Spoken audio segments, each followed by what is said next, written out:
Kevin Van Ostenbridge. Thank you, Bill. I just want to start off by saying that even though we do have damage here in Manatee County, some of it very serious damage out east, we did still dodge a bullet compared to our neighbors down south. And of course, our thoughts and our prayers are with all of our friends and our neighbors in Charlotte, Lee, Sarasota, Collier counties, and some of the interior counties as well. Our crews have been out essentially since storm conditions subsided, and they have been out clearing roads, working to help to get EMS into locations they needed to reach, fire into the locations they needed to reach, and of course, power lines, linemen and those power crews into the locations where they need to be. We do want to try to manage expectations. We have a lot of assets going south down to our friends down south. So while FPL and Public Works and utilities crews here are working as fast as they can, we want to manage expectations. It could be a couple of days, several days even before your specific power is on. You are important, of course, and we are trying to get to you as quickly as we can, but there are critical needs to the south of us: hospitals, 911 centers, police and fire, water systems that are without power. There's essentially not a power grid to our south. So we want to manage the difference between conveniences and critical needs. And right now, the focus, of course, is on critical needs first. I'm going to hand this next over to Commissioner Reggie Bellamy, and then you'll hear from Dr. Scott Hopes, who's our county administrator, and Steve Lichtauer, who's our deputy director of public safety. Hey, greetings, and again, we just want to indicate our concerns for everyone that's in the community. I did come up with a statement this morning where we have, in my opinion, a significant amount of the community without power. I want to extend thanks to Florida Power and Light, as well as the other electrical vendors that are supporting us with that particular concern that we have. The underserved populations cannot afford generators, and the lack of power and has become a major health concern. The pileup of debris and elderly private property, along with many fallen trees, has impacted housing structures and some vehicles. Individuals without power will need ice and water to avoid health issues, along with losing perishable food. Obviously, the need for non-perishable food supply will increase rapidly, and that's obviously a concern because of the lack of power. Individuals that receive structural damage to their homes will need temporary housing support. Currently, we are working on that. From what I understand, for the temporary housing support, we're asking citizens from our community to dial 311, and they will be able to support you in that area. Some have completed the FEMA applications. However, due to the lack of power, some elderly individuals or non-English speaking will need access to FEMA applications as well as support completing the application. We want to make sure that we address their concerns also, because we have a growing number of Hispanic and Creole speaking or non-English speaking people in our community that we want to assure that we address their concerns as well. Right now, we do want to make sure we extend our concerns to the individuals down south. There's a lot of assets and resources. There are a lot of resources that are being extended down there. Our hearts and our prayers go out for them. Individuals in Manatee County that have some direct concerns, please make sure you reach out to 311 so we can address them to the best of our ability. Thank you. Thank you, Commissioners Van Ostenbridge and Bellamy. So, good morning to our Recovery Day 2 briefing.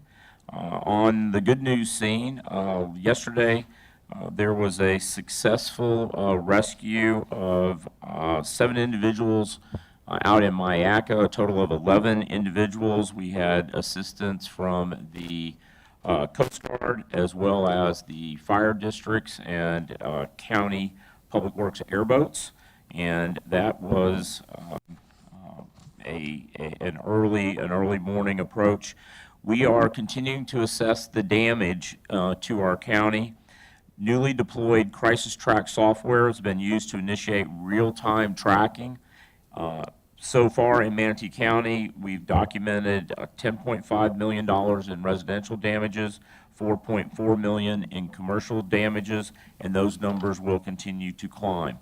We brought back utility service to the barrier islands this morning, both Anna Maria Island and Longboat Key. Lift stations were powered up and potable service was restored early this morning 2 a.m. utilities crews to get started as soon as the winds died down. Currently in Manatee County, FPL has 199,000 customers. There are still 85,500 still without power at this hour. 14,000 went back online overnight. There are 51,000 Peace River utility users that are still without power. We are bringing the power to where it is needed. Generator-powered traffic lights at 33 vital intersections. There are 95 intersections still damaged, and we have 76 intersections still without power. Please, when you come upon an intersection where the lights are clearly inoperable, treat it as a four-way stop. If the traffic signals are not operational, a four-way stop is the procedure to follow to avoid any unnecessary accidents. Generators are also being deployed to more than 100 lift stations across the county. As of 10 a.m. this morning, 205 of the county's 738 lift stations were offline or without power. We are still asking customers to refrain from unnecessary flushing of toilets, long showers, or doing laundry until we can get more of these sites up and running. We are also asking customers who have any wastewater issues to call 311 so our crews can identify problem areas and make fast fixes.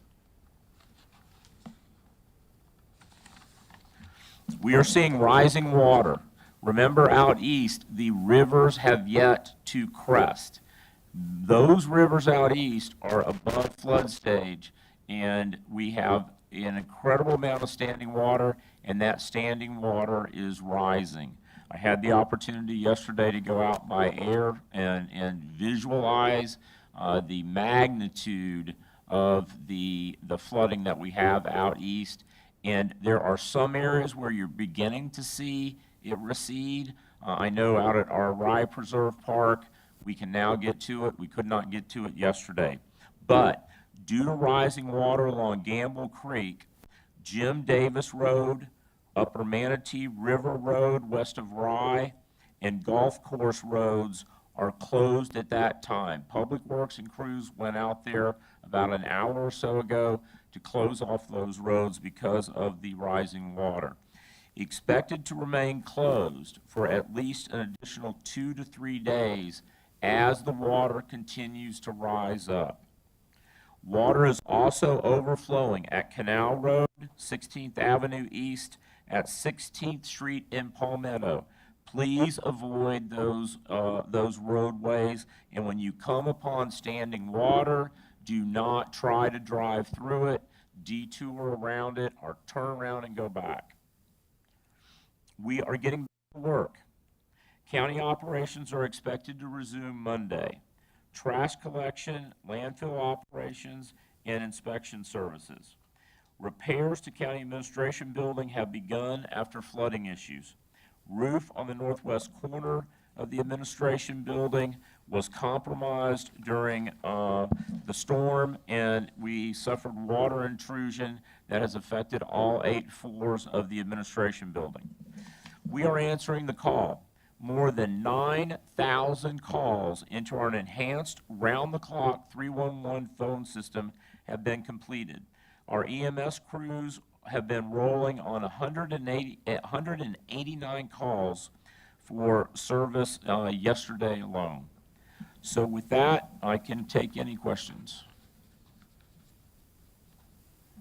As far as the response, the 189 calls, maybe this is something that Chief Lishock can respond to. What are we seeing more than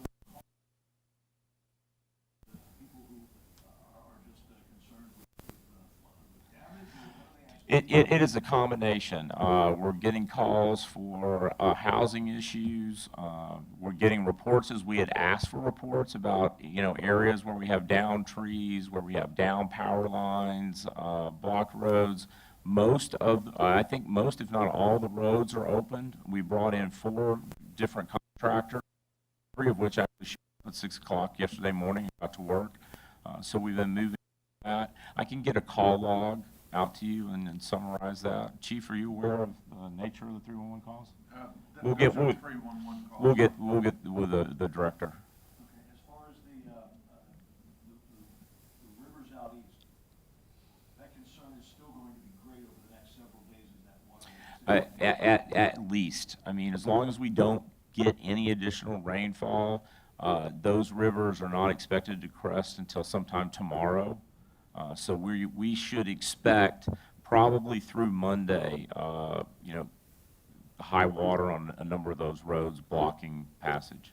You mentioned that you were up in the air, different perspective yesterday from that. What was the main takeaway as you viewed our community? And, the primary takeaway was that as the chair said, we dodged. We were really lucky. There were some rooftops that were removed. We have a large agricultural operation out east that was heavily damaged. It appeared that there were some small tornadoes that probably touched down, but in general, we're dealing with rising water. We have been discharging almost the maximum amount at the dam. And we are still receiving more of that flow of water from heavy rains. There was reported as much as 20 inches in some areas due to Ian.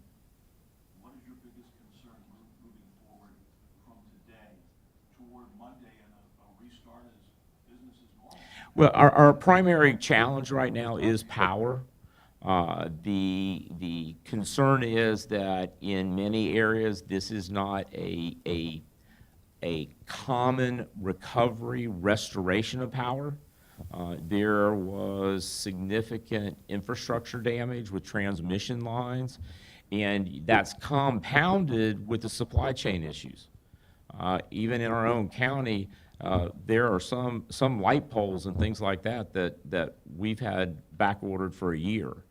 And so my real concern, and I'm sure that's the concern of our power utilities companies, is just that this is going to be a rebuild of the power grid and system in many areas. And so that's not something that you turn on quickly. Power out to our well field out in Duet, we have no power out there.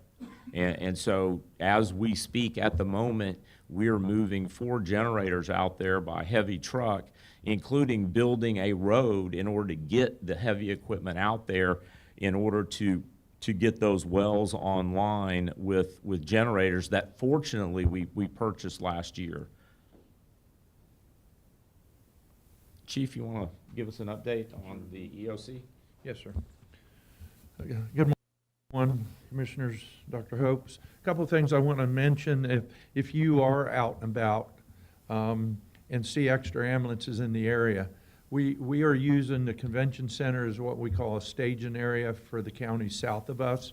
So currently, there's probably 100 ambulances from out of town, out of state, staging at the convention center, getting their assignments then to deploy to South Florida.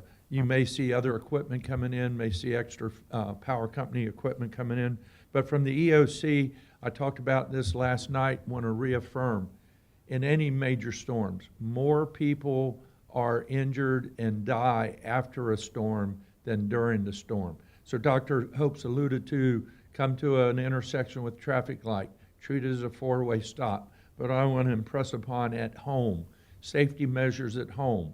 Being that so many people are without power, they're going out to get the generators. If you have a generator, 2 things to keep in mind. 1, have it run in a safe area, so don't put it in your garage, don't put it in your lanai, don't put your barbecue grill out, carbon monoxide. That's number 1. Number 2, when you have to go refill it, shut it off while you're refilling it, because you could have a spark, cause a fire, yourself burned. The other safety factors are chainsaws, live electric wires. I do know that electric is coming up slowly but surely. That wire you may think is dead 5 minutes later, it could be alive. So please, please, be safe out there. And can assure, we had our briefing this morning at EOC, law enforcement, fire, EMS. All the partners are still here working diligently with the power companies, utility companies to get the county back to as much normal as we can. Thank you. Chief, how many assets do you anticipate being deployed from Manatee County south? And maybe Dr. Hopes, you can speak to this too, because the mutual aid is certainly going to have. You know, once we've gotten our recovery efforts as far along as possible, then we'll start freeing up some of those assets. Right now, our involvement is really to use whatever we have on the ground as staging for those teams as they complete the assessments down there. In addition to that, we are going through quickly property management, identifying sites that can be used for debris disposal and storage. The landfill is open, and I ordered the waiving of landfill fees so that residents, and I've gotten some calls this morning already, can take their debris themselves to the landfill at no charge. And so we've identified a number of county property to use as sites, and our folks are compiling a list of additional properties, maybe the developers hold, that they're not yet ready to develop, and I'll be making those phone calls to ask if we can use those locations so that we have debris sites located within, near neighborhoods so they don't have to go quite so far. Are IDs needed to get back on the island? No, the island, my understanding is the island is now fully open. Our beaches are closed because we still have a tremendous amount of debris on the beaches. So we have not yet reopened our parks. The beaches are closed. We will notify you once the debris has been removed and it's safe to go back and enjoy our beaches. But the beaches have, we've restored water and wastewater. Some areas on Longboat Key have power, but many areas on the beach still have not had power restored. Was there any one city throughout the island cities that was hit harder or faced more surge during the Not that I can tell, and nor has been reported. You could tell from the air that there was some beach erosion up on the northern part of Anna Maria, and because most of the surge was being blown in from the bay side as opposed to the Gulf side, you could tell that there was some beach erosion. But we really fared tremendously well, because keep in mind we had areas that were clocking 100, 110 mile an hour winds. I will tell you, I don't want to get ahead of the superintendent, but I believe they're sending out notices that schools will be closed on Monday. So those of you that are preparing to address everything from childcare and things like that, the school transportation department has policy similar to ours that they cannot operate the buses unless all the intersection traffic signals are operational. Which actually makes a tremendous amount of sense. So it's my understanding that schools will be closed on Monday.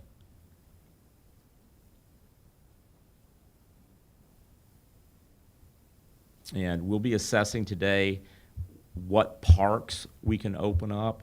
So hopefully we can get some parks open up so families have a place to go and spend an extra holiday with their children. All right. Thank you all. Appreciate it. You got another? I know we have an update here that on the website, the county website, they are including some very pertinent information for our residents. Yeah, please go to the website, because I met with some of the department heads this morning about moving content. Move content in. Here you go. Come back. So, yeah, you can go to our website, our Manatee County social media. If you're on Facebook or Instagram, we are getting constant updates on social media for you. You can call 311 for information, or at My Manatee, for instance, gas stations that are open. You can go to mymanatee.org/gas, or go to mymanatee.org/manatee recovers. Either of those websites will have good information for you.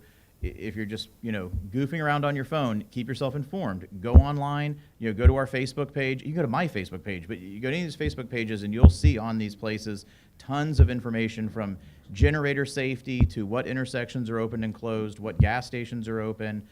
We're getting as much information out there as we possibly can. When are those beaches going to get raked? Monday, hopefully, Tuesday? They're probably working on it now. Probably working on raking beaches right now. So we're trying to get things open for you as quickly as we can so that you have things to do.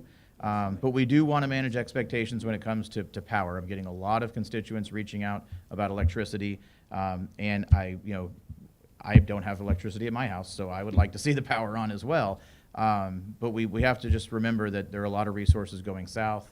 Doesn't mean FPL doesn't have people here, they do. And we're hoping more resources, we know more resources are coming down from the north, but critical infrastructure is going to come first, and we have not met critical infrastructure needs yet. So until those needs are met, we're not likely to see large amounts of residential homes coming back online quite yet. But we're working on it. Crews are working constantly. They're away from their homes and their families, and they're doing everything they can to get Manatee County back online.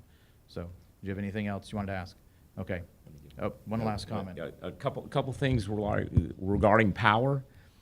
Don't assume that FPL or Peace River knows that you're without power. They're going to be pinging meters, but the best thing you do, you don't need to report a power outage to 311. Report a power outage to your electrical provider so that they have your specific address and they know that you don't have service. So don't assume that your neighbors have reported it because it may not be your whole neighborhood. So go ahead and report it to FPL or Peace River, your specific address where you do not have power. Please don't use 311 for that. And actually, since Commissioner Bellamy's here, he has an update regarding fuel. Commissioner Bellamy is the chairman of the Port Authority, and it relates to the port. Yeah, thanks again, Dr. Hopes. Just to discuss the fuel distribution, we want to be clear that we do have gas and diesel in our region directly in Manatee County. I think fuel distribution started late yesterday evening to get out. So we're excited that we do have gas because without power, a lot of individuals are going to their generators, and we do want to reiterate the intent to be safe while you're utilizing the generator. I also think it's very important for our community to understand is that we're not FPL or Peace River. The electrical providers are the ones that we collaborate and work with. However, within that collaboration, they have a role that they have to play, and we have a role that we have to play. We all are very concerned about the lack of power. I know a few commissioners that do not have power, as well as countless amount of citizens that we have heard from. But please understand that we rely on FPL and Peace River just as well as you all do to take and make sure that power is restored. And we ask for you all's patience on that, considering the things that's going on down south. Thank you. All right, is that it? I can tell you, Commissioner Van Osterbridge and I don't have power, so we're experiencing Boy Scouts again and taking cold showers. So. Actually, I do have one more question. Sure. How does the EOC fare through the entirety of this? It's kind of one of the biggest ones in this area. Is there anything that you guys pulled away from this for future storm response? With regards to the overall response or the EOC? This year magnitude. Well, we haven't debriefed on it. When we complete the recovery, I think is when we'll do that. I think my takeaway from it was the design and construction of the EOC and its facilities and infrastructure. It has been very successful. We did not experience any problems from an infrastructure, power, communications, connectivity, internet, and so. I can tell you that having this facility here and having all of the support in the building locked in with us, including the small press corps that locked in with us and were able to push the information out in real time was an incredible benefit and contribution, and we really appreciate the folks from the press that basically slept on the floor and were right there with us throughout the entire duration. So thank you.